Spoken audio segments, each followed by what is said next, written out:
You're welcome to the spot, you know the truth is here. BronxTails on a beat, we see it clear.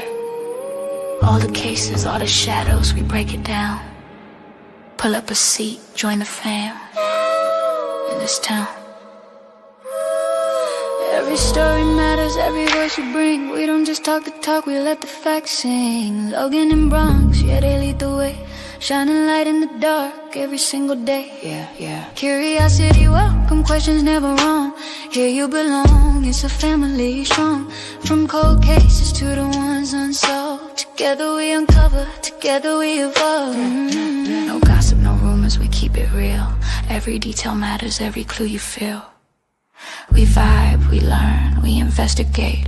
BronxTails True Crime, let's elevate. Stay with us every night and day. We uncover the truth in our own way. Come here, let your mind explore. BronxTails True Crime, always more in store.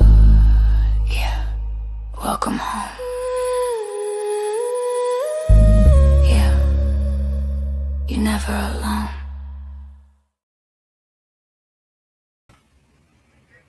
Oh, why am I so little? Hey, hello.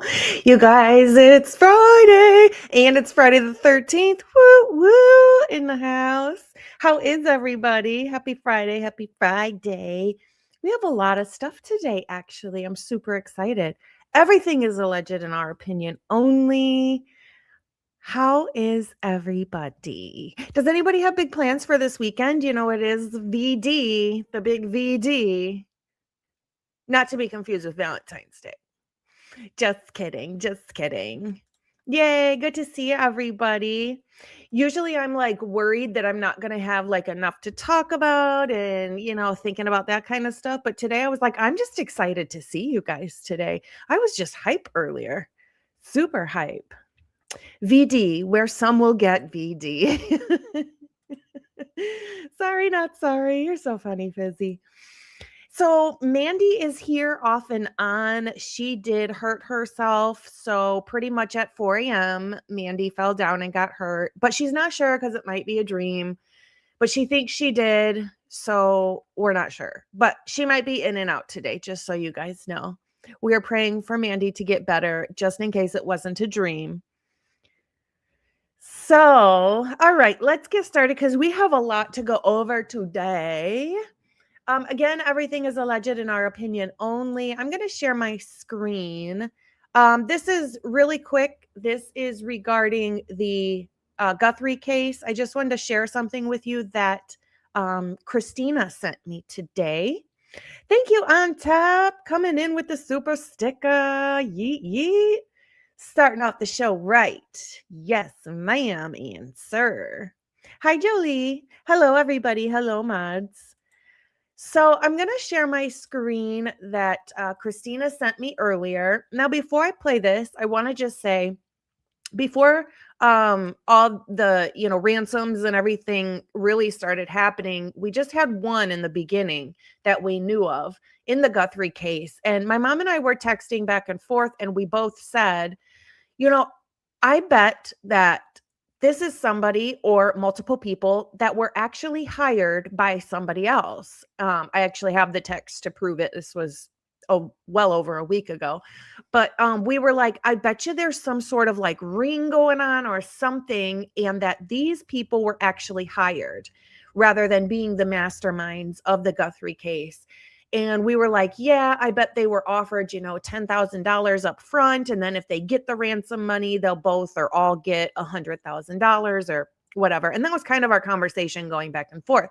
So when Christina sent me this today, I was like, no freaking way. So I'm going to play it because it's interesting. Two teens from San Luis Obispo County were arrested in Scottsdale, Arizona, accused of a home invasion and a plot to steal millions in cryptocurrency. News Channel reporter Jared Zinn is live in San Luis Obispo. Jared, investigators say these teens were recruited for this shocking crime online. Good evening, Scott. That's right. One of the teens lives in SLO and attended San Luis Obispo High School. The other lives in Morro Bay. And the teens told Arizona authorities after their arrest that the two had only just met. Ari Parker lives in Scottsdale, Arizona. At first, he didn't think much of this blue car in the background of his Ring camera footage from Saturday. I had no idea they were connected to the crime that happened here. Just down the street, SLO County teens Jackson Sullivan and Skylar Lapel, disguised as delivery drivers, allegedly forced their way into a home. Investigators say they violently restrained two adults and demanded $66 million in cryptocurrency.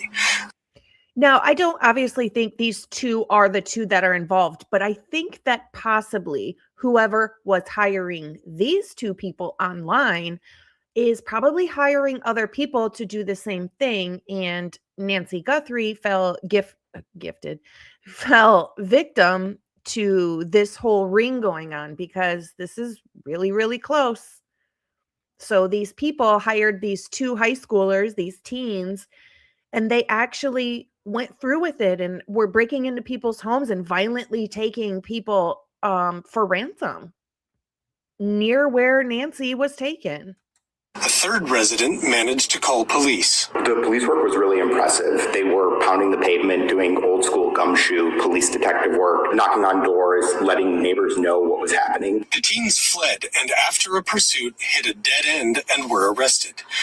Once in custody, the teens told Arizona authorities they had only just met each other. Many of them had lived here for 15, 20 years, and they mentioned that this is the first time they could remember something like this happening. Unidentified characters known as Red and 8 allegedly sent Sullivan and Lapel messages on the app Signal, telling them to go to Arizona with funds to purchase supplies so they could pose as delivery drivers. It's certainly eye-opening, and it's also incredible the way that different pieces of evidence will be pieced together. Officials at San Luis Obispo High School have confirmed that Jackson Sullivan was a student. From what we can gather online, he played sports and wrote articles for the student newspaper. The teens are being held in Arizona and will be charged as adults on multiple felony charges, including kidnapping, burglary, criminal impersonation, and felony flight. Two teens from San Luis. Isn't that crazy? So these people, some guy that goes by the name of Red and another guy by the name of 8 is online hiring people to do these home invasions and take people for ransom and then demanding the ransom money in cryptocurrency. Doesn't that sound familiar? I'm wondering if this is related or probably the same people. And now that these kids got arrested recently, you know, maybe that's why some of this ransom stuff isn't working out because the people that hired them are kind of scared and maybe they're not sure, should we go through with this or not, you know, whatever. But I don't know. I just have I'm really interested in the Guthrie case and I have so many questions regarding like the pacemaker and things like that. Just so many things are popping up in my mind that I don't have answers to, and they're not giving us answers to it. Just a strange case altogether. I'm not sure why we're not just searching for her. And if they're not searching for her, boots on the ground searching for her, is that because they have information from the pacemaker that's telling them that maybe she's still alive? I don't know. Just a thought. So yeah, interesting. Could very, very well be connected. So we know that today, just about 2 hours ago, there was a new ransom or a new email from the ransom people to TMZ demanding the $50,000 from somebody saying, if you give me $50,000, I'll tell you what's going on, where she's at. But then as soon as you have her, you have to give me another $50,000 or something like that. Wild. I don't know. Now, who knows if these ransom people are legit that are reaching out to TMZ or if it's just a person that's coming in with opportunity to try and make some money illegally. Just opportunists and not really related to what's going on. Who knows?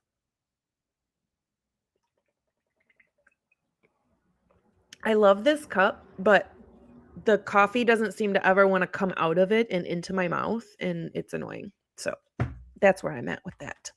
All right. So I'm going to show you the water bill, the real water bill. So I laughed about this harder than I've probably laughed in the last 10 years. This was hilarious to me. So what happened with the water bill was I was messing with it to try and get the letters removed that say for Mr. Pavarotti and just take that off.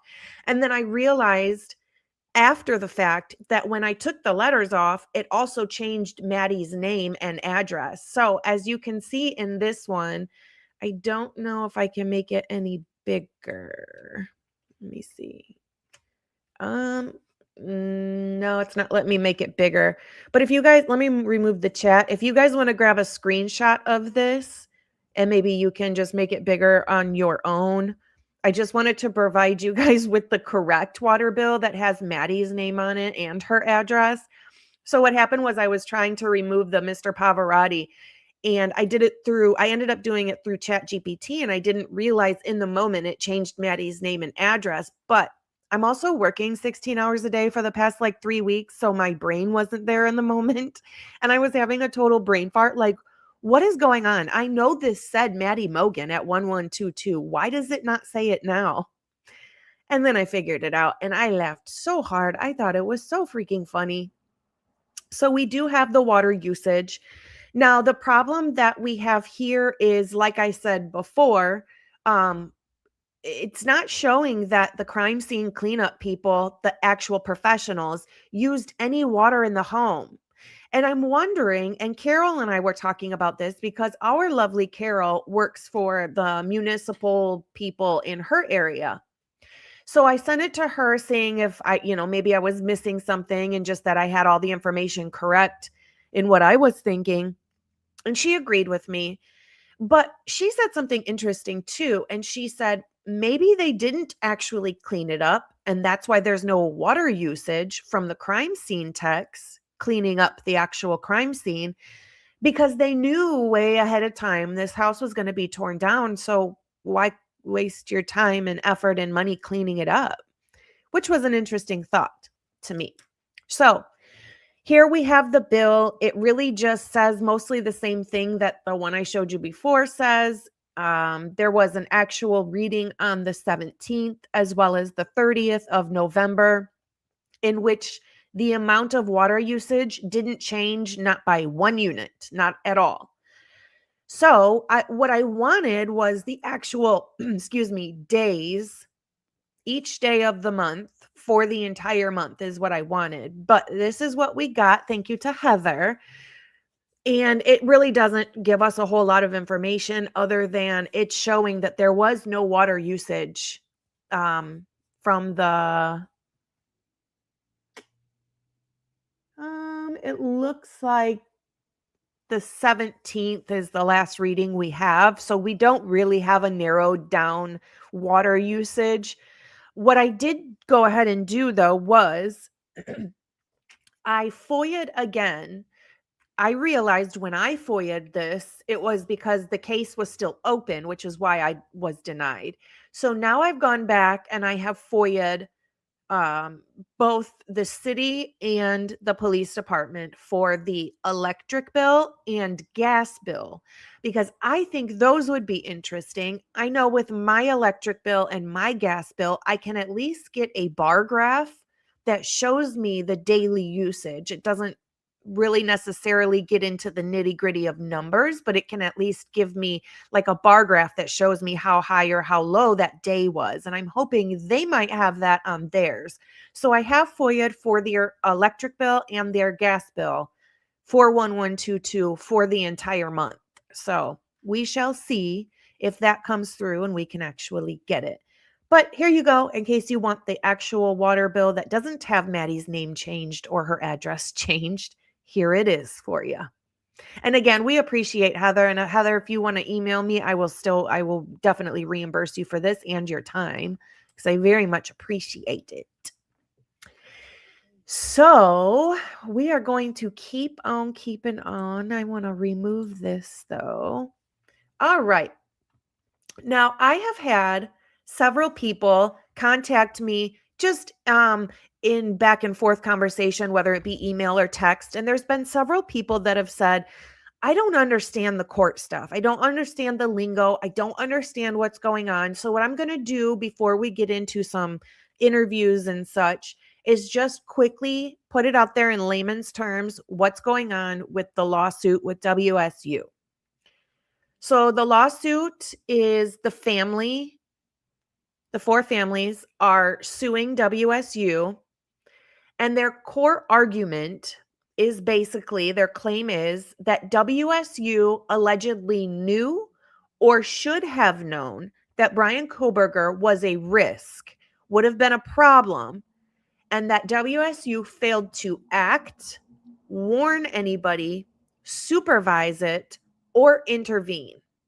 That is basically their argument, and it's basically saying negligence. You were negligent in acting upon any of the things or information that you knew regarding Bryan Kohberger. Still, it's still saying you should have been psychic. You should have known he was going to do something. In simple terms, they're saying WSU had a duty, that they breached that duty, and that breach contributed to the unalivings. And then in turn, the families suffered damages because of that. So what duty are they claiming that WSU had? The families are essentially arguing that WSU had control over Bryan Kohberger because he was a PhD student and a TA at their establishment, and that WSU had prior knowledge of concerning behavior. WSU failed to act despite warning signs, and that WSU failed to protect the public. So basically, in civil law, the question becomes, did WSU have a legal duty to prevent criminal acts committed off campus in another state? Oh, Bianca gifted 5 memberships. We've got 5 new turtles. Woo, woo. Bianca's on a roll. Man, we appreciate you. She is on it. Look at that. 5 new memberships. We've got 5 new turtle. Thank you, my love. You are just the sweetest. We also have McCready Jamie with a $9.99. Says, oh, you are absolutely beautiful. Look at you. Hey, Logan, coming over here from DA's channel. Thanks for all you do, especially with the Sunday night crew. I've been fighting for justice for Kurt for many years. I'm glad you said something. Thank you so much for the $9.99. I'm glad you said something because recently there have been a lot of new articles that came out all in the same day at the same time from several different news outlets, right? Big sources like the Daily Mail, News Nation put out a bunch of information stating a lot of private investigators really truly believe that Kurt Cobain's case truly is a homicide. And we know what the news does, right? They plant seeds. So your mind gets trained to think that way. Well, does that mean that maybe somewhere down the line, they're going to reopen Kurt Cobain's case and reevaluate everything and open it maybe as a homicide? I surely hope so. I don't count on it, but the fact that the news continues to put out stories on Kurt Cobain, even though it's extremely old, I know his birthday's coming up, but it's a very, very old case, right? It's interesting to me that everybody's starting to talk about it again, specifically large news channels. So fingers crossed on that one. I appreciate you, sweetheart. Thank you so, so much. Okay. So again, the civil law, the key questions become, did WSU have a legal duty to prevent criminal acts committed off campus, out of state? To me, that's a big leap. WSU responded, and basically they said, we had no legal duty. WSU will likely argue that Kohberger was an adult. The murders occurred off campus. The murders occurred in a different state. He was not acting within the scope of employment, right? That had nothing to do with where he was employed, what he did for work, nothing. They're not connected. Those two acts, it's not like he was on the clock and did it, right? And that universities are not insurers of students' future criminal acts. So basically, they're saying, I feel like in part, them suing WSU is saying any teacher you have here, any TA, anything, if they ever go commit any sort of crime at all, they can then be sued for it, and WSU will be sued for it. I can't. It doesn't make sense. So basically, WSU is saying we are not legally responsible for crimes committed by a whole ass adult off campus in a whole ass other state. And that's their strongest argument.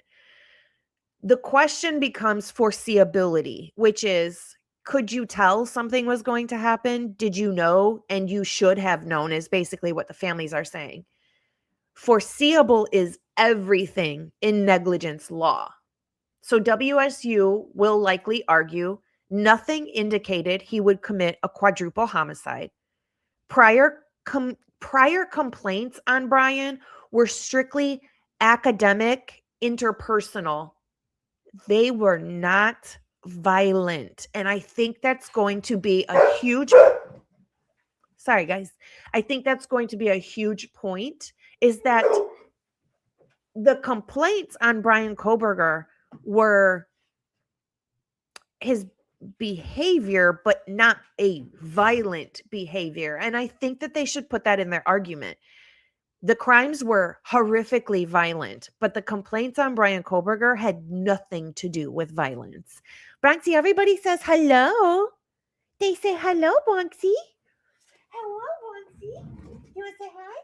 Oh, he doesn't want to say hi. So I think that should be a huge point of contention for WSU to argue against the families. Okay, everything you're saying he did, that's fine. You can say that. But not one of those complaints had anything to do with violence. None of them. Yeah, basically, and Fizzy says universities are going to need to be investing in crystal balls or buying stock in Mattel for the Magic 8 Ball. To me, this is a whole, you should have been psychic. So, in plain English, there was no crystal ball. Nothing suggested about any of those complaints on him that he was going to commit a mass murder. None of them. Courts heavily rely on foreseeability in third-party criminal act cases.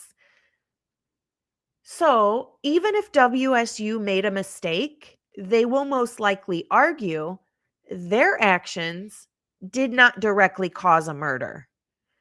Kohberger's independent criminal act breaks the chain of causation. He did that, but okay, I don't believe he did. But what they're going to say is, more than likely, he did that by himself in a different state, not on the clock.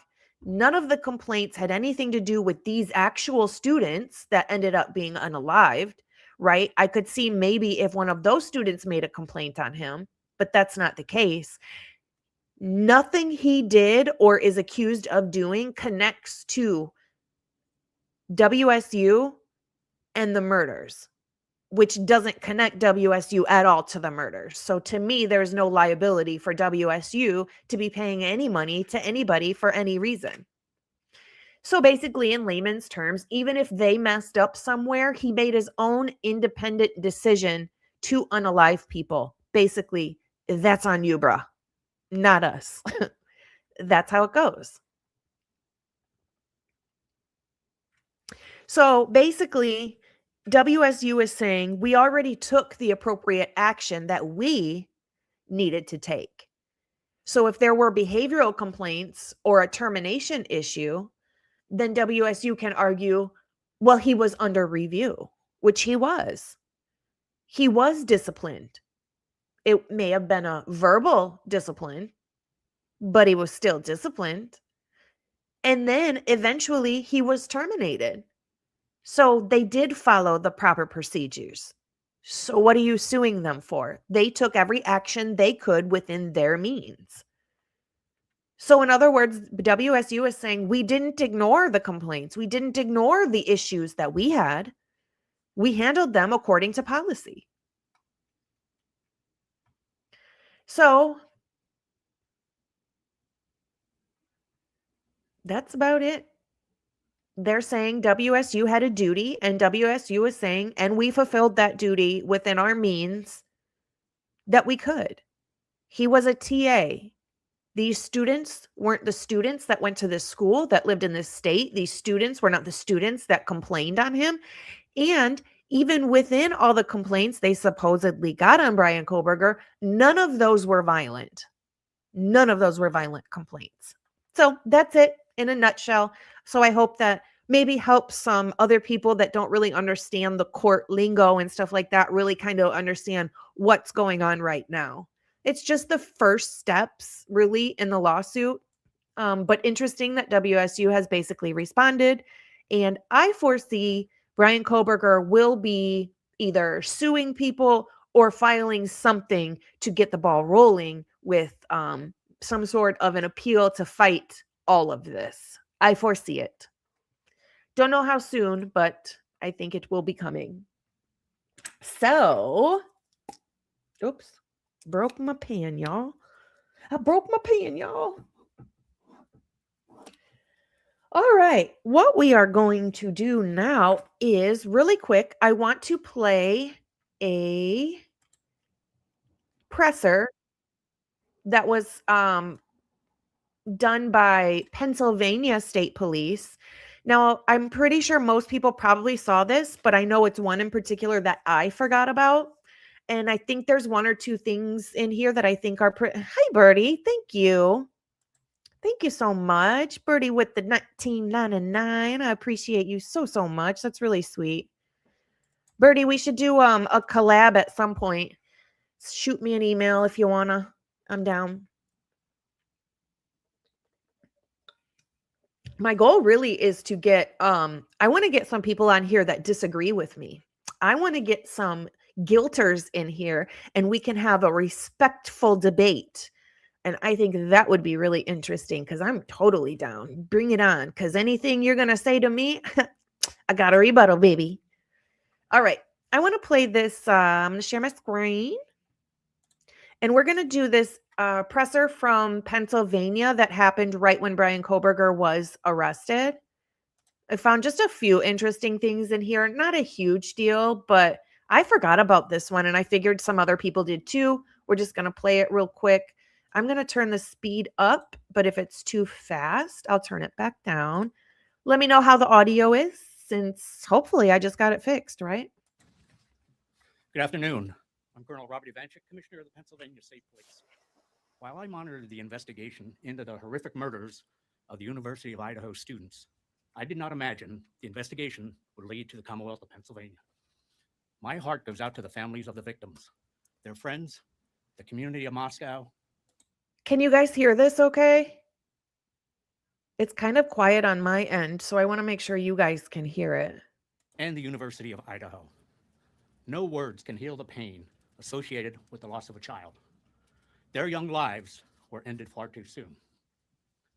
In law enforcement, we understand the best thing we can do for victims and their families is to follow every lead, collect every piece of evidence, and bring those responsible to justice. I am proud of the members of the Pennsylvania State Police who were able to help in this investigation. The cooperative relationship between our local, state, and federal partners stands. Hold on a second. Peter says, I never knew Mowich existed until last night. What? You didn't know about Mowich until last night? We've talked about Mowich a lot over here. My goodness. I was always confused because I thought the report they had regarding the person they found with the broken feet and the wounds all over them, walking somewhere in La La Land, disoriented, that ended up passing away. I could have sworn in that report, it said their birthday was 1993. And so I was always confused, like, but Mowich was born in 83. How is this? I had to go back and read the report. and it does say 83. So yeah, over here, and that, I mean, that was a while ago, but yeah, over here, we've talked about Mowich quite a bit. I mean, I'd say that I put out a couple pre-recorded videos, but they were probably months ago now. I should start re-talking about some of the stuff we've talked about in the past before some people became members or came over here and found the channel. Yeah, Mowich is yeah, we've been talking about Mowich for a long time. That's crazy. That makes me think that maybe we need to go over some stuff we've already gone over before, because that's crazy. That Mowich, that whole situation, I think it's highly likely that he could very well be involved. Actually, I want to do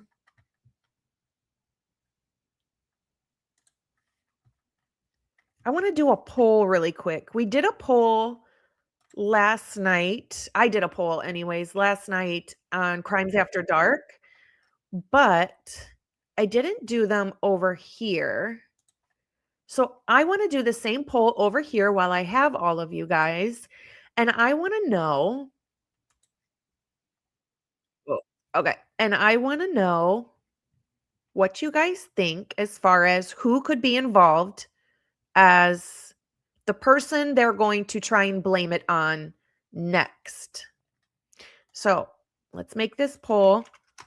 Who will be blamed as the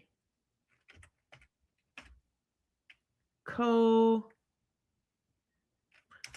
will be blamed as the second person to commit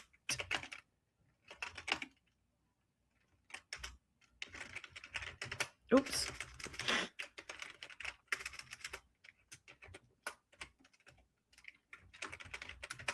Okay, so we'll do Mowich and Kopaka. I truly believe it's going to be one of these two. So if you'll take a second and vote on the poll, who do you think will be the second person that they're going to blame for the Idaho 4 deaths? Either Mowich or Kopaka. You might think it could be completely somebody different, but I think it's going to be between those two because those are easy for them, right? Because they're both not here anymore. How easy. That's what I think. All right, I'm going to keep playing this. I know it's a little quiet. Oh. Wrong one. Yeah. The test of time. There you go. Whoa. Oh, Jesus, right? What's that? I just built a budgeting app in Base 44. Guys. No, I'm not paying for premium. The sorry. officers, troopers, and federal agents work together tirelessly, putting in long, difficult hours. Communication and cooperation are imperative to success and to ensure the integrity of the case remains maintained. The culmination of that cooperation ultimately led to take the suspect into custody and afforded the families some sense of peace they deserve. I want to thank the Moscow Police Department, the Idaho State Police, and our partners in the Federal Bureau of Investigation for their support, assistance, and coordination. I also want to recognize the Monroe County District Attorney's Office. And finally, I need to acknowledge the members of the Pennsylvania State Police, specifically members of Troop N, our Bureau of Criminal Investigation, and our Bureau of Emergency and Special Operations, who assisted in safely taking the suspect into custody in the early morning hours of December 30th. As previously indicated by Chief James Fry of the Moscow Police Department, specific details regarding this investigation cannot be released until the suspect is extradited to Idaho and presented with the probable cause affidavit. At this time, I will turn the microphone over to Major Christopher Paris. Now, I found that part a little interesting. So Beauty for Ashes actually sent me this. She lives in Pennsylvania. And she was explaining some things to me as far as how things work in their court processes in Pennsylvania, as well as their body cams. They didn't even get body cams until like 3 years ago. So I've been doing FOIAs for body cams and things like that. And they keep telling me they don't exist for when Bryan Kohberger was arrested. So I've gone back in today and gone a different route to see if I can get at least some audio while he was in the car, since they don't have body cam. I figured they'd have dash cam, right? Which sometimes picks up their conversation within the car. So I FOIA'd for that, but I thought it was interesting that they said basically that it's under seal, but I'm not sure if that means that Bryan Kohberger didn't get to even look at it initially and had to wait till he got to Idaho to see what was in the affidavit. I'm not sure. I'm sure he would have been given something. I'm just not exactly sure what it was, because it sounds like, by what he just said, it might not be the full affidavit. And that could be why he seemed to be so confused and everybody kept saying he didn't know what was going on.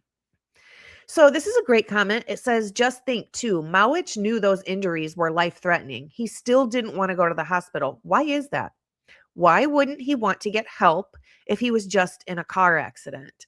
And I think that's an excellent comment. However, I would think the reason he wouldn't want to go, or I would think the reason they're saying that he didn't want to go get help, they're saying he was delusional. So that makes it seem like he didn't go get help because he didn't know what was going on. I don't think that's true. I think what you just said is true. He wasn't going to get help because it would have tipped off other people and law enforcement that maybe he was involved in something messed up, right? And then they'd start looking at him. But what the news and law enforcement is telling us is that Mowich didn't go get help because he was delusional. And I don't think that's true. That just gives us a reason to say, oh, well, that's why he didn't go to the hospital and get help. No. Moto with the $5 says, it would be interesting to see if the evidence still exists. There is skin cells or hairs from any of the victims.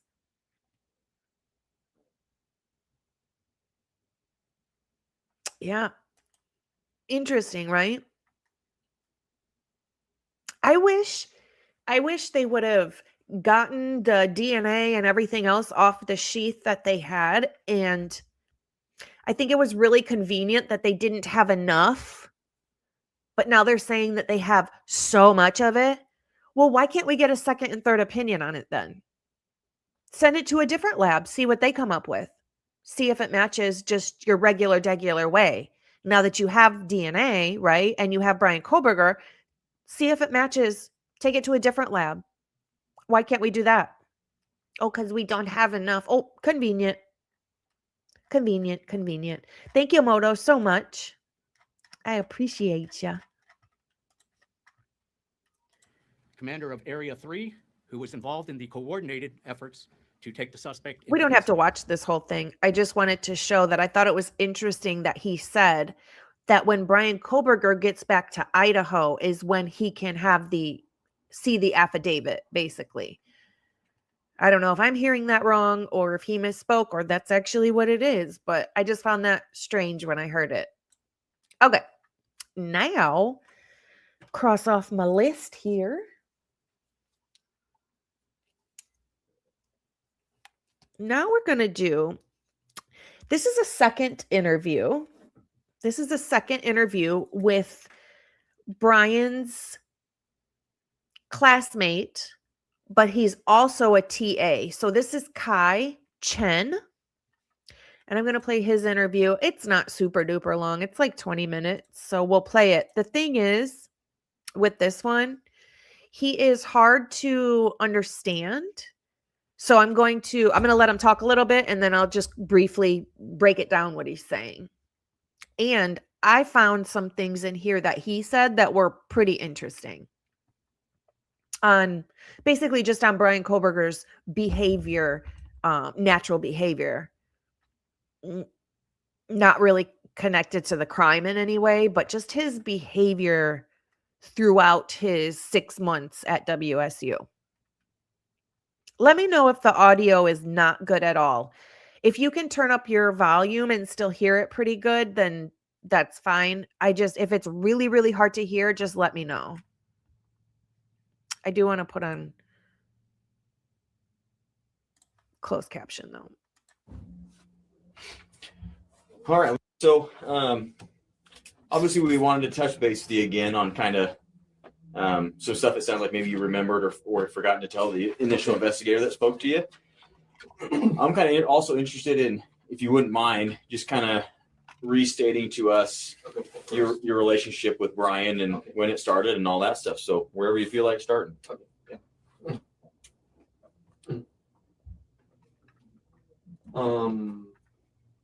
I'm his classmate, and sorry. I first met him was last year. Okay, sorry. Let me organize the time. Last August was the last, and we serve as same teaching assistant with. Mm-hmm. And we share an office in okay. It's 12. Yeah. Wilson short for 12. Yeah. Okay. We share them for one semester.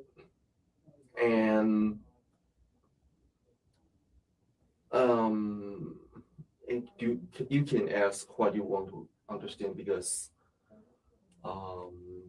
I don't know. I'm sure what kind of information you want. Yeah. So I guess what was your relationship like with Bryan, and particularly before the homicides in Moscow? Okay. He always say we are friends, and I probably one of most close person with him, because we have a same TA job, and we share an office. We usually discussion our class work together. I ask him something because I thought he was a very smart person. He understands our coursework very well, and I'm international student, so sometimes I'm not sure the information is correct or not, but eventually I noticed he usually mislead me a lot of information, such as where he is, or sorry, where he was, or where what kind of assignment requirement. He always mislead and make me confused. Again, we share same TA job together. Mm-hmm. So he's basically saying he thinks that he was probably one of the closest people to Bryan, because since Bryan got there, they had the same classes and they were both TAs together. So they spent a lot of time together. They had lots of conversations, and Bryan would call him and talk to him for hours on the phone. So he thinks that they're pretty much, he's probably the closest person to him, and probably talks to him the most. That's really all he was saying. I also noticed he pushed a lot of his work to me. I noticed he's a very selfish person. But I understand last thing was he had been arrested. But before he arrest, we usually have a phone talk, especially around October to November. Okay. Before he excused his homicide, and after he excused his homicide, he usually call me and every time we just chatting, and I don't know why he usually call me, and every time perhaps have more than 1 hour talking. Yeah, I don't know why, but sometimes I hear voice was very, very anxious. So he's saying before Bryan was arrested for the homicides, he would call him all the time and they would talk for an hour or more all the time. And what I'm getting from this is when Bryan would talk to him, that he always seemed anxious. Now, I feel like Kai is kind of trying to make him sound like maybe it's possible Bryan could have done this. And he's making it sound like, well, Bryan had an anxious voice, but the way he's saying it, he's saying Bryan always had an anxious voice, though. I mean, you only knew him for 6 months or less, right? So they talked a lot, and he's saying Bryan always sounded anxious. He probably wants someone to speak with him and reduce his anxieties or pressure, something like that. Another information is he once been my dormitory before. I live on campus. He once been my dormitory, but that time he was very close to the almost homeless, or if the homeless, I'm not sure because it was 1 year ago. And around that time I feel him. He was extremely anxious. I just noticed his voice always speak very fast and cannot very well structured. Well before the homicides, months and months and months, Bryan would go to this kid's room at the dorm and would talk really fast because he has anxiety. That's what he's saying. He just want to express. Basically, that it's not because of the homicides. He wasn't nervous because of the homicides. He just always was anxious and talked fast. Anything, but a lot of information was complicated. I cannot understand because, again, I was international student. Was that out of the ordinary for him? Sorry? Was him speaking quickly like that, was that out of the ordinary or not normal? Yeah, I think it's what I feel. Just feel some person feel anxiety and just want to release his pressure, something like that. And another important information was is he, again, we shared some tier job together, and he was reported by some student because he's unfair grading, and he tried to inappropriate content to female students. He tried to use his grading, his authority, his power to touch girl, something like that, because Okay, so he's saying here, first of all, there's a issue with communication here, right? So I don't think they're really understanding what he's saying, and I don't think he's really understanding what they're saying. But what I do get from this is he didn't really care for Bryan, and so he's making Bryan seem worse than he was. That's what I get from it, because like he just said here, that Bryan touched the females and the females complained about it. There was not one complaint about Bryan touching anybody. Bryan didn't touch anybody. None of the complaints were physical anything. So that's wrong. It seems like we're playing a little game of telephone with him, right? Because Bryan didn't touch anybody, and he's sitting here saying that Bryan had physical contact, and that's why the girls complained, and that's not true. Remember, he told me he wants a girl. He wanted a girlfriend. Yeah. So he got reported from students, and our professor also noticed this problem. So they have it, and told me he didn't like Bryan because Bryan he thought he's a very, very arrogant student and not hardworking, something like that. And he tried to report his behavior to our office, and our office already noticed this problem. And okay, so we have a professor. Remember, we had a professor that sent those emails and said, Bryan's really smart. Somebody better not give him a PhD because he's going to go out there and do terrible things to people. Well, it sounds to me like maybe that professor just didn't really like Bryan from the beginning. Not because of any other reason other than he just rubbed him the wrong way. He just really didn't like his character or how he carried himself, or he said that this professor is telling another TA, another employee, he's talking shit about Bryan behind his back to this guy. Well, that doesn't really seem right to me. That's not really professional. So this professor that didn't like Bryan, who's the same professor that was sending those emails saying, you better get Bryan out of here before he does something, blah, blah, blah. This guy is saying that that same professor didn't like Bryan because he didn't seem as hardworking, and that there was a problem with that. He didn't like his demeanor. So this professor was complaining about Bryan to the office, is what this kid's saying. Interesting.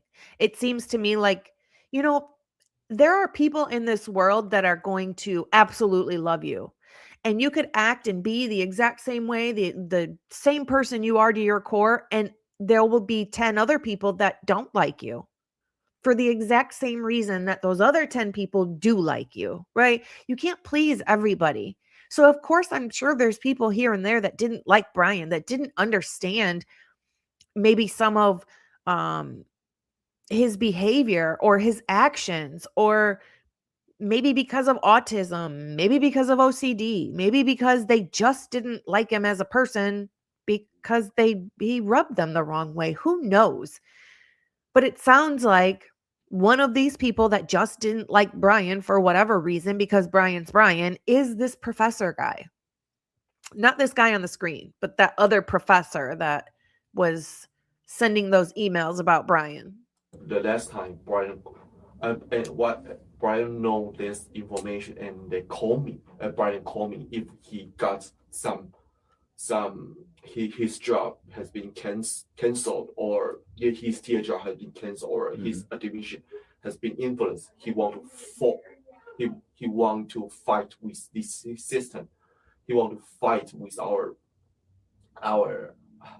I don't know why he's fine. It's a kind of. And again, we do have a translator on the phone. If there's anything you want. I have a caption. Sorry. Okay. Okay. So sorry again. My English. You're fine. But if you need it, just so you know, there's a translator on the phone. If there's anything you can't think of, he can help out too. Okay. Yeah. So before. Now you all understand why I'm talking, because I'm just worried. My English. Okay, let me continue. So he told me he want to fight with the sales, he want against, and he encouraged me a fight with him together. But I refused, and he told me he want to report to our department's dean office, something like that. But everything was around November, before he had got arrested. So the biggest problem. So I know he's eventually I know he was a selfish person. He wants to use his power to catch the girls, female students. All right, so his English isn't very good, which we can tell here, but does that maybe sound to you guys like there's been gossip and conversation, especially with this other professor that didn't like Bryan? Now, because his English isn't that good, it makes me think that maybe he's just repeating some of the things that have been said or that he heard from maybe this professor guy or other employers or employees that worked at WSU. I mean, now I'm kind of getting the sense that this guy is pretty two-faced. So you mean you're talking on the phone with Bryan for hours, several days throughout the week or whatever it is? He said all the time. And when they'd have conversation, it would be for hours. So you're having hourly long conversations with Bryan on a regular basis. You're inviting him over to your home, your dorm room, like you guys are friends. You're making Bryan think, because I'm sure Bryan thought this is probably his best friend there.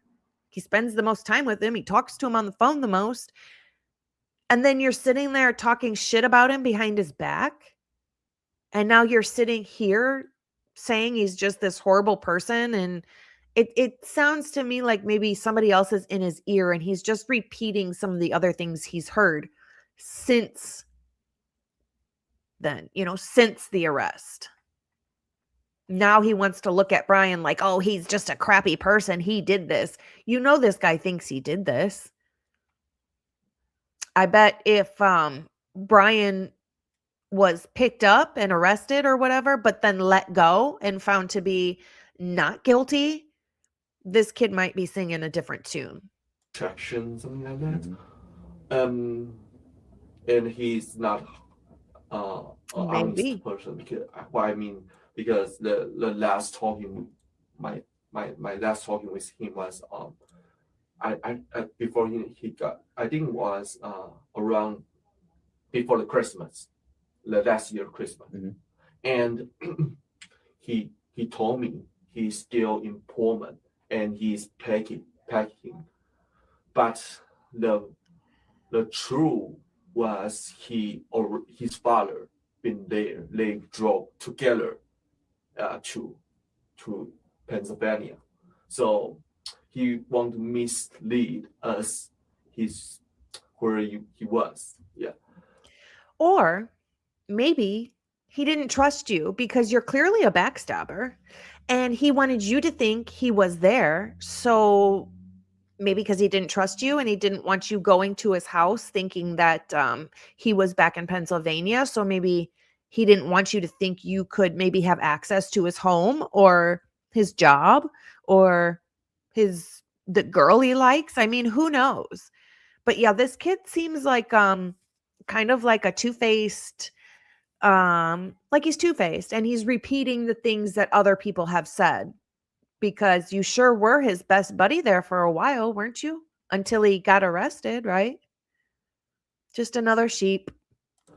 But less information was I know was he has been arrested because he during the phone call he told me he's ready to he would take plane flight from Pullman to Pennsylvania, but the truth is incorrect. Oh, sorry guys. Sorry. Here's the thing. Another thing is once one was talking with them. So if you finish it, you probably have a short discussion with him if you want. And he will have a very serious argument with John. Because John already know some student report him and he still Bryan doesn't didn't communicate very polite with John. So they have an argument, but I'm not sure the detail. But let me think. Here's something. I think there's one more thing very important, but I need to read it. I need to recall it. Take your time. Okay. I think it's around the end of October to November, but I'm not sure the correct date. But I usually notice his face has a scar. You know what is scar? Yeah, scar. Wounded scar. It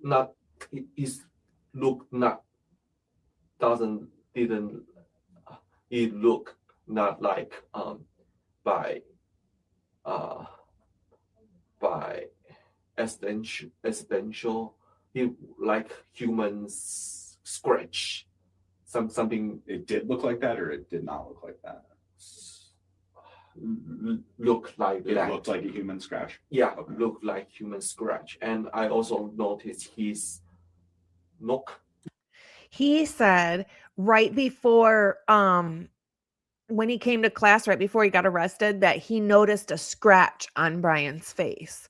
But we have pictures of Bryan that he does not have a scratch on his face. And if Bryan Kohberger had a dang scratch on his face, don't you think it would have been all over the dang news and thrown in everybody's face repeatedly over and over and over that Bryan Kohberger had a scratch on his face after the unalivings? Come on. To me, this kid is not an honest person. I don't think what he's saying is honest or true at all. If Bryan Kohberger had a scratch on his dang face, we would have known about it. No. We'd still be hearing about it. Knuckles. Sorry. Knuckles usually has had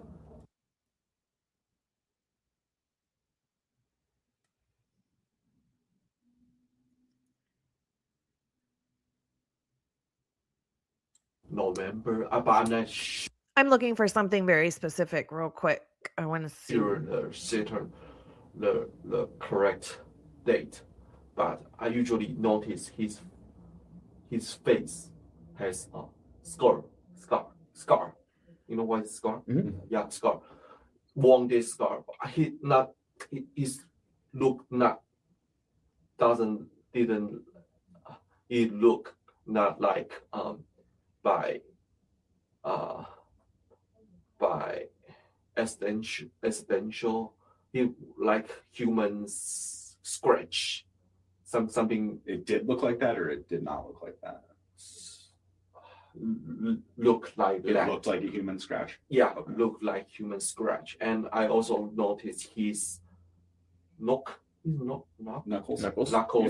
Sorry, You're good. Knuckles usually has had scar. At least two times, different week. So he probably he fought with. He's reading something.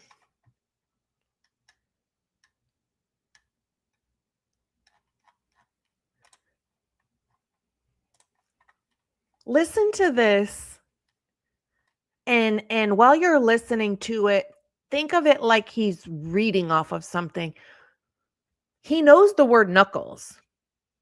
But why is he saying it like he's reading it and can't read their handwriting?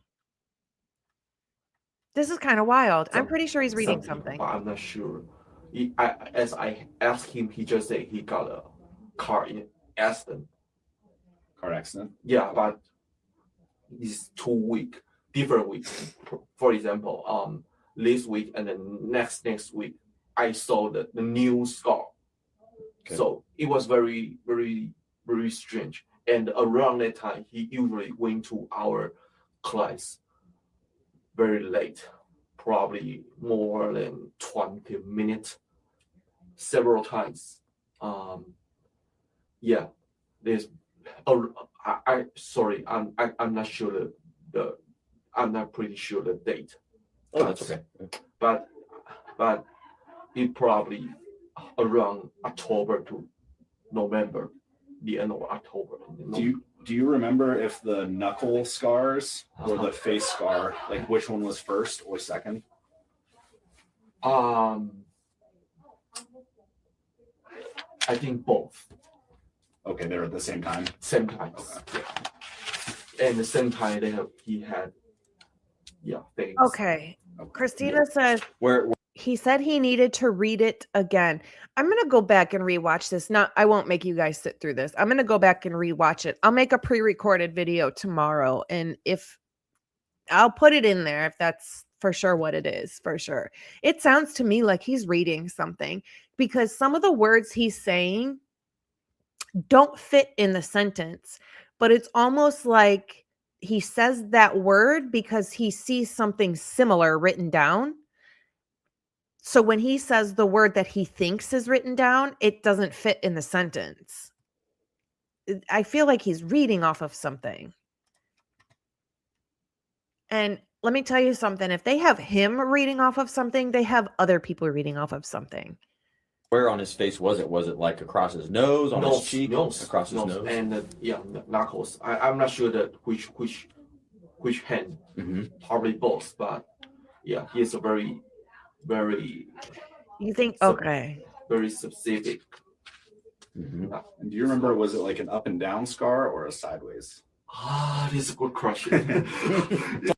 It's funny that this guy wants them to believe, or they have him saying out loud, you know, I just had a bunch of thoughts go through my head. Let me finish this thought and I'll go to the next one I had. It makes me think that they have him saying this stuff, but that doesn't make any sense, because why would Bryan Kohberger have a scratch on his face if they also want us to believe that he had on a balaclava covering his whole face? Well, then how would he get a scratch on it? My other thought is, if they have him reading something, well, they have other people reading something too. And is that why all their faces are blurred out so we can't see them reading something?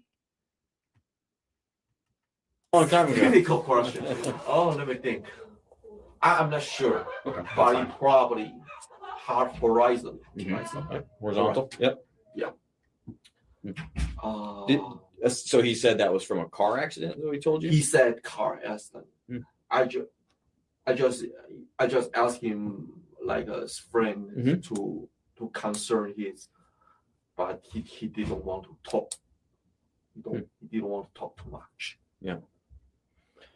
Was there any topics that he liked to talk to you about specifically after the homicides happened? Yes. What were those? He liked to talk humans psychological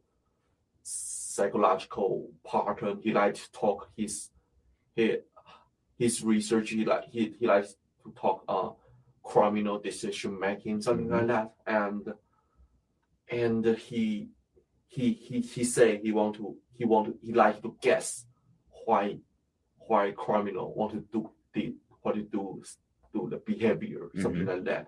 And he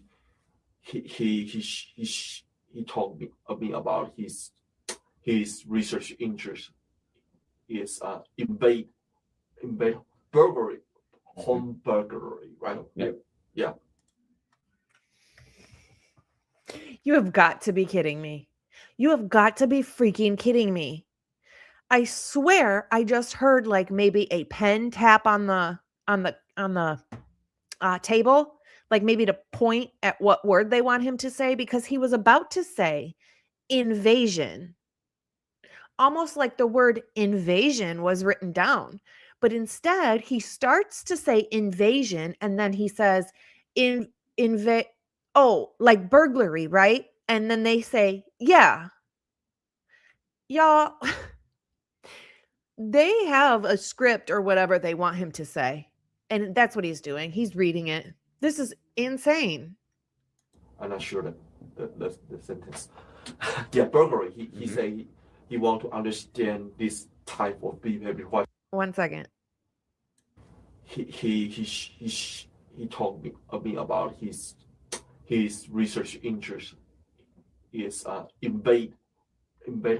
Also funny that they want him to say about his research interest about criminal behavior, just like what they thought was him posting online, which I don't even know if it ended up coming out that was or was not him 100%. But remember in the beginning when everyone was like looking at the Papa Rogers stuff, and then I do think Bryan Kohberger posted something online for research for his schooling and probably teaching and whatever he was studying. And it sounds like they are having him kind of tie all that in. But that was way before this guy even knew Bryan Kohberger. So why would he really be talking about that other than to tie in all the points that they had at that time? Burglary. Home burglary, right? Yeah. I'm not sure that the sentence.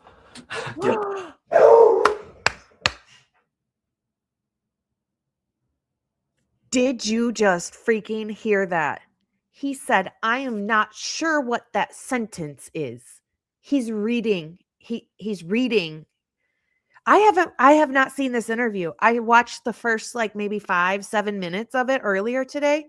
But other than that, I haven't seen the rest of this interview. I'm literally just realizing 100% they have it written out what they want him to say. He just said, I'm not sure that that's the sentence.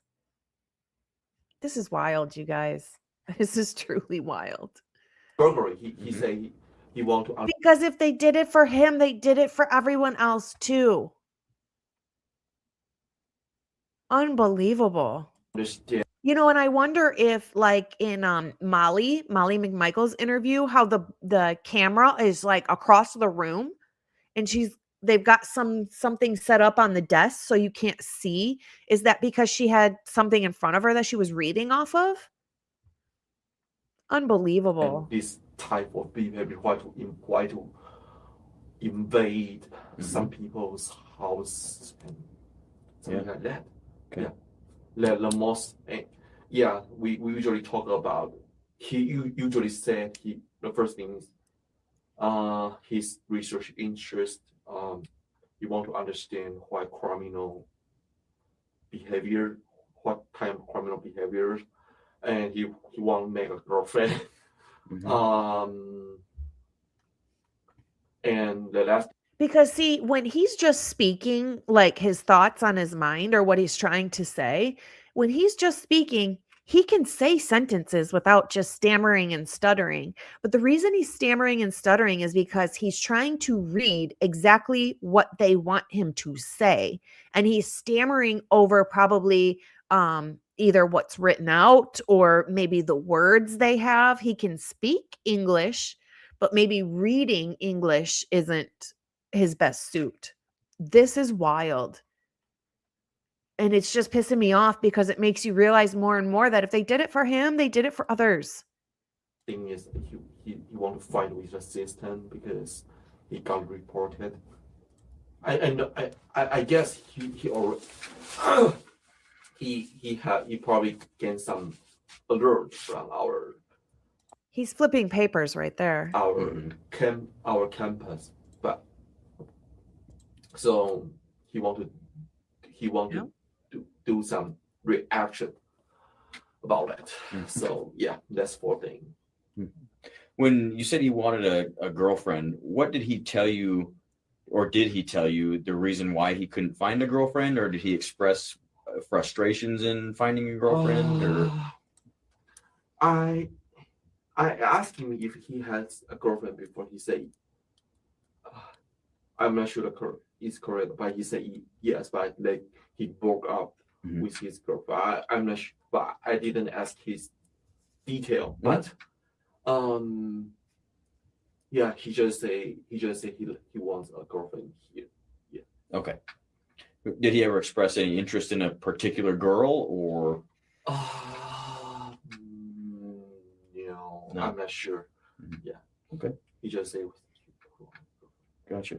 But it's just my guess because after the homicide and several report, and several document reveal, I have a discuss with my friend. So Jeff says, hi Jeff, good to see you. I believe he's just using his written statement that they took from him previously prior to this interview. And although, yes, that's possible, my thought would be to that is, but wouldn't he know what he wrote or said? It wouldn't be that difficult for him to just rewrite or re-say what he already said or re-say what he wrote. He would know you know what I mean? So I don't know. But he's definitely reading something, that's for sure.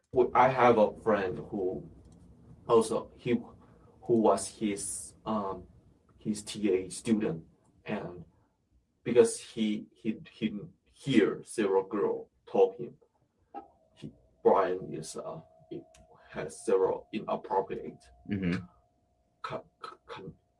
communication and something like scanning. They feel insulted by Bryan. So we guess the homicide probably have a relationship with he wants a girlfriend and probably some. No, I think they're making him say, in their words, that Bryan was an incel. That's what I think they're making him say right at this moment.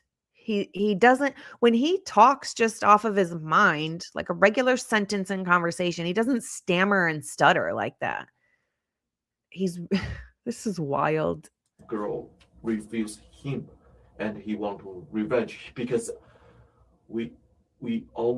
because I know Bryan is a person who very afraid of some people to refuse. He want to express his he is a smart person. He's a excellent person. He is super than other people. So he probably cannot afford someone refuse him. He got failed from something. Yeah. So yeah, he's our guest, but I'm not sure it's correct or not. Yeah, just I want to share with you. Yeah, I appreciate that. Yeah. And you said, so he lost his job as a TA? No, he probably, potentially, Okay. but he noticed. But he found out about the reports about him? I guess probably some our campus, because it was around December. Okay. It's already end of or the end of the semester, the fall semester. So he probably already got some notification mail or phone call from our graduate office, something like that. Yep. I'm not sure. Not sure. Okay. It's just my guess. You think he probably did? Okay. Yeah. So that's the reason why he called me. He say, I hope you can like you can become become my evidence to support my innocence, something like that. Yeah. Yeah. Okay. Yeah. Did you have any conversations with Bryan that you can remember, like right after the homicides happened? That was like November 13th. Once everybody had been notified, by the alert on campus. Did he ever bring it up, or did you ever bring it up with him? And did you guys talk about it? He because we share same office, so sometimes I work in office, and he was there, and he said he will give me a ride, and doing on his car, he probably go before went back to my dormitory. He said he want to buy a coffee and drove to Starbucks, bought a coffee and drove back to my dormitory, because my dormitory is a little bit far from here, probably 10 minutes or 15 minutes driving distance. And after arriving, we still walk a short distance. I'm curious where this kid actually lives, right? So he's saying that Bryan would come to his dorm and things like that. I'm just curious where he lives to see, driving wise, maybe from the school or where Bryan lives, if that would be anywhere that would ping off of one of the towers in Moscow at all. I'm just curious. I know it's WSU but he just said he's 10 or 15 minutes away. So I'm just curious. To my room. Yeah. Okay. Yeah. Yep, that's about it for that. I'm gonna have to re-listen to that because that's wild. But it sounds like to me that he's being told what to say. That's crazy. So I gotta run to the store before we start Crimes After Dark here in a little bit. So I'm going to do our last thing, but then I have a few things to say before I actually hop off. So we are going to do Bronx's Buddy of the Day. And I want you to meet Georgie. This is Bianca's baby. Isn't he just the cutest? Let me remove the chat real quick so you can see the kitty. Look at him as a baby. He's just like a model cat. That is so cute. So this is Bronx's Buddy of the Day, and this is Georgie. This is Bianca's baby, and we love him. Or her. It's him, I think, right? We love it. So cute. He's such a little kitty baby. Aww. So sweet. Thank you, Bianca, for sending me this. He's just so dang cute. I just love him. Bronx wants to lick his face. Okay, I'm going to leave this up for a second, and I want to tell you a few things. So don't forget, I will be on Crimes After Dark this evening and probably Sunday as well. Tomorrow, I will be a guest on Dago's channel. He is starting a brand new show called The Verdict Room, and that will be tomorrow afternoon about 3 o'clock. Tune into that if you have a minute, because he's got a couple other people over there, some surprise guests that I think you guys would probably be really interested in. So make sure and tune into that. I want you guys to know that I have a few things I am working on to get some guests on this channel as well. We have some things in the works, just working out schedule. But these are people that you have never heard me talk about or talk to or anything. So they will definitely be a surprise guest when we do have them. I'm really excited about some of this stuff in the works. I'm also working on another show for this channel, and it is just me by myself. It's not anything that I'm pairing up with anybody, but I will be having guests on that. It will be kind of like a spin-off show. It's not going to happen in the very near future. It might take a month or two for me to get everything together, but just so you know to look out for that I am building this channel and we are trying to do some other things. Now, the second show that I'd like to do, which is just me by myself, but it has a different twist to it, and we'll have professional guests over there. It would be one day a week, and it would be on a weekend day. So just so you know, we do have things coming in the works in the future that I'm really, really excited about. What I do here as far as, or what we do here, because you guys do most of it. And, I usually like to go live Monday, Wednesday, Friday after work. That will never go away. I will always be doing that, no matter what I join in on with other creators or what I funnel off of this show and maybe do something else and add to it. Everything would be in addition to this. This channel is not going anywhere. If anything, we're just growing and just, trying to get everything out there and talk about the things we like to talk about. So we do have some things in the works that I'm really, really excited about. So I hope everybody stays tuned. The best thing that I'm excited about is on the 22nd of this month. So just here in about 10 days, 9 days or so, we are going to continue with our monthly members only giveaway. So we did have one before, and then I kind of got sidetracked and got sick and ended up not being here for a little bit. So I do want to return to doing that every month. So the 22nd, we will have another members only giveaway. You do have to be present to win. Please keep that in mind. If I call your name and you are not present, it will go to somebody else. So it will be 3 o'clock on the 22nd. I'll keep talking about it until it happens. I just don't want anybody to miss an opportunity to maybe win a good prize. So we will see you hopefully later on Crimes After Dark. Tomorrow on The Verdict Room on Dago's channel. I'll stream everything on this channel, so you know exactly where to find it. Just come back to the same channel right here. Other than that, thank you everybody for being here. Thank you for the gifteds and the memberships. I appreciate everybody so much, especially our wonderful mods. Everybody have a wonderful evening. Hopefully I'll see you later. Do something nice for yourself today. Be kind, but more importantly, be kind to your animals, guys. Love you guys. Have a great night. Oh, I found out today that I have a 3-day weekend, and I'm so excited. So we'll see you in the next couple days, probably quite a bit. Bye, guys. Oh, yeah, happy Valentine's Day. Thank you. Happy Valentine's Day. Don't get VD on VD. Bye, guys.